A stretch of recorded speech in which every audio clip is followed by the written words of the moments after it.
Assembly resumes their sittings this afternoon after a one-month recess. It is the first time the House will be sitting since the chaotic debate on the Finance Bill 2018 that has since been effected. Legislators return on the backdrop of revived rivalry between Raila Odinga and Deputy President William Ruto's factions. Our senior parliamentary reporter Patrick Amimo joins us live from Parliament. Amimo, what can we expect today for Parliament as they resume their sittings? Thank you. During the 30 days break, Parliament was called for a special sitting to discuss that finance bill. At the moment, the President rejected it and returned it to Parliament with amendments. Some of the amendments which were passed as the President had wanted, and we saw the punitive tax measures take center stage. And just joining me is Vita Member of Parliament, Abdul Somad Nasir. Just your take on the finance bill. It was a controversial session before you went on recess. It was very, very controversial. We needed a very, very large quorum of 2/3 of all parliamentarians to be there before it was even voted. So there was a lot of controversy in it. But as it stands right now, the legal standing is that we have 8% on fuel products.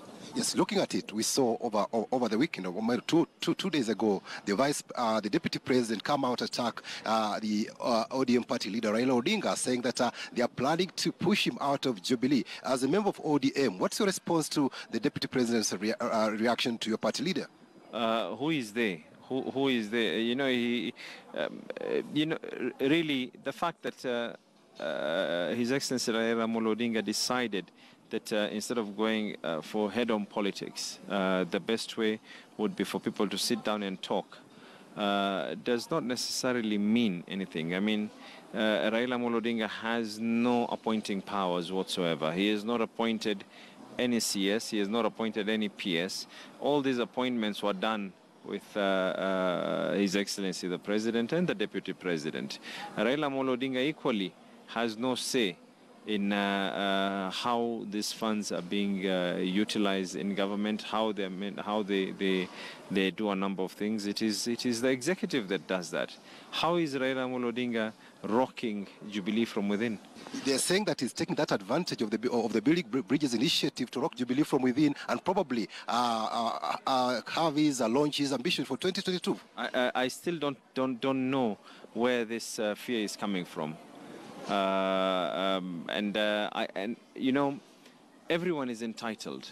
Everyone is entitled to be able to try and get votes as much as possible. But let us have a bit of decorum. My party leader is not a con man. And if it is an issue of starting to weigh the scales of ethical standing, then there are a lot of people who will not beat that match. Looking at it, the Deputy President has been making forays in course. I think now he's done almost 20 visits, and every time he's now joined by leaders, especially from Coast Province, those who seem to have been elected on ODM party ticket. And it's like now they are having at least hitting hard on your party leader following the handshake. Do you think that they are genuine on the ground? I've said this before. We live in a very, very democratic country. There's a lot of democratic space. They're entitled. They're entitled to their standing. If they feel that they want to start campaigning for the Deputy President from today, they can be able to do that.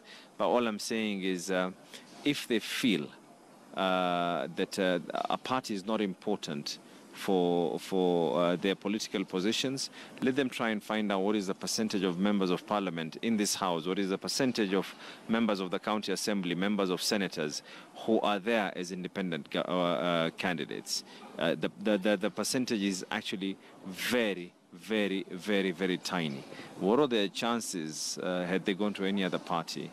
So let us remember that, however things are, home is where home is. Home is where your shelter is.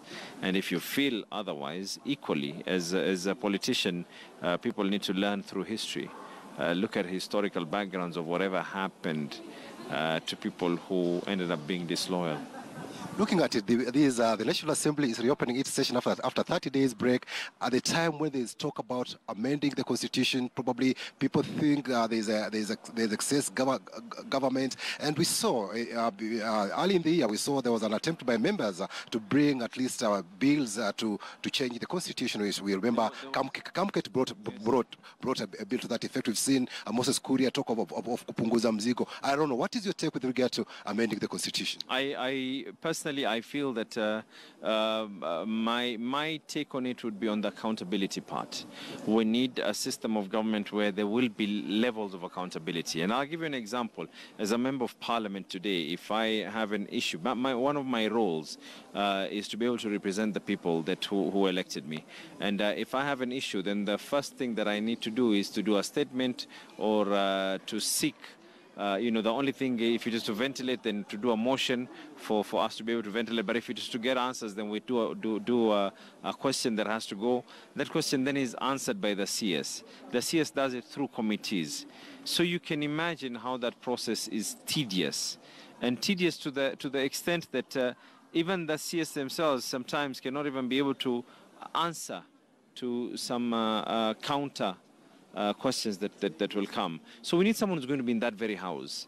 We need someone who's going to be in that house to be able to be put to task that this is the amount of money that we were able to give you. This is what has transpired. I'm looking at myself as the chair of PIC. If I table a report today and the house adopts it and certain things have to be done, I want to be in a situation whereby every Thursday or every Wednesday or every Tuesday for that matter, if it is going to be Prime Minister's question time, and I'm using the word Prime Minister because I think we need a premiership in this country that can be able to answer a head of government that will be answerable to the people. And the only way you can be able to be answerable to the people is by being answerable to the people, to the choices of the people that have been elected.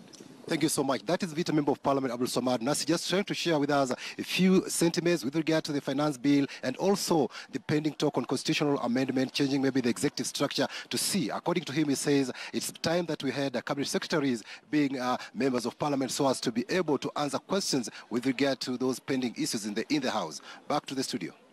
Well, thank you, Patrick Amimo, our senior parliamentary reporter there, even as Parliament is set to resume its sit-ins Tuesday afternoon after the month-long recess. And this is obviously after they passed the controversial Finance Bill 2018 on the 20th of September.